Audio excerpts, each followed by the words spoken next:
పాకిస్తాన్ అరాచకాలకు care of address.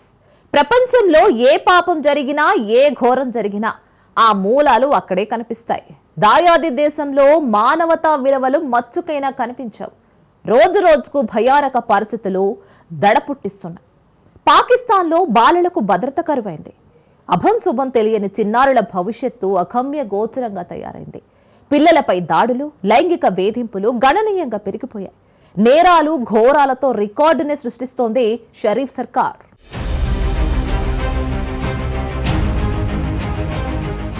పొరుగు దేశం పాకిస్తాన్లో పరిస్థితులు రోజురోజుకు మరింత దారుణంగా తయారవుతున్నాయి. దాడులు, వేధింపులు, నేరాలతో అట్టుడుకుతున్న పాక్లో భద్రత అగమ్యగోచరంగా మారిందని ఓ సర్వేలో వెల్లడైంది. మహిళలే కాకుండా చిన్నపిల్లలు, బాలలకు కూడా రక్షణ లేకుండా పోయిందని తెలిపింది. ఇంటి బయటే కాకుండా ఇంటి లోపల వారికి భద్రత కరువైందని పేర్కొంది. ఒక ఏడాదిలో పాకిస్తాన్లో 4213 చిన్నారులపై అత్యాచార కేసులు నమోదయ్యాయి. అంటే సగటున రోజుకు 11 మంది చిన్నారులు దోపిడీకి గురవుతున్నారు.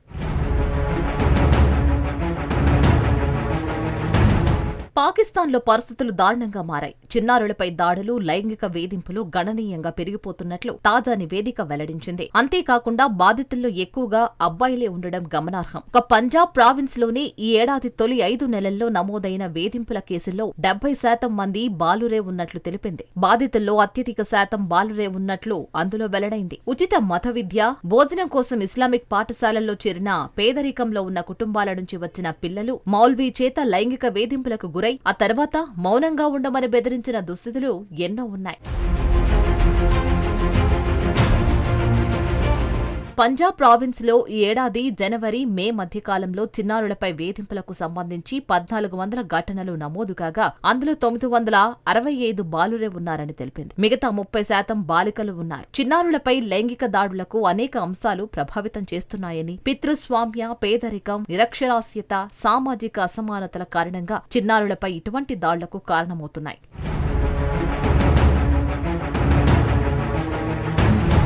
లైంగిక దోపిడీ, కిడ్నాప్, తప్పిపోయిన పిల్లలు, బాల్య వివాహాలు వంటి అంశాలను పరిగణలోకి తీసుకుని నివేదికను పొందుపరిచారు. నమోదైన మొత్తం కేసుల్లో 56% మంది బాలికలు కాగా 47% మంది బాలురు ఉన్నారు. వీరందరూ లైంగిక దోపిడీకి గురవుతున్నారు. 6 నుంచి 15 ఏళ్లలోపు అమ్మాయిల కంటే అబ్బాయిలపైనే ఎక్కువగా వేధింపులు జరుగుతున్నాయి. అంతేకాకుండా 5 సంవత్సరాల వయసు ఉన్న పిల్లలకు సైతం లైంగిక వేధింపులు తప్పడం లేదని వెల్లడైంది.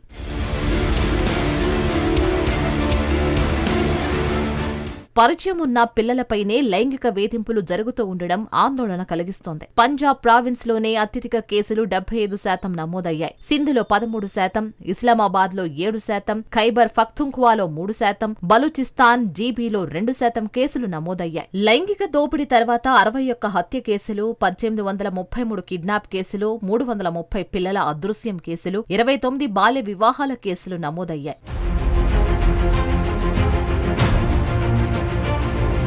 మతపరమైన సెమినరీలు, మతాధికారులు తమ దుర్మార్గమైన లైంగిక కోరికల కోసం మత సంస్థలను ఉపయోగించుకుంటున్నారని ప్రజలు నిందిస్తున్నారు. లైంగిక వేధింపులకు సంబంధించిన పిల్లల వాదనలను నమ్మే అవకాశం చాలా తక్కువ అని తెలిసినందున కొంతమంది మతాధికారులు బలహీన పిల్లలను లక్ష్యంగా చేసుకుంటున్నారు. మదర్సాలోని మతాధికారులు పిల్లలపై వేధింపులకు పాల్పడిన అనేక కేసులు జరుగుతాయని నిపుణులు అంటున్నారు.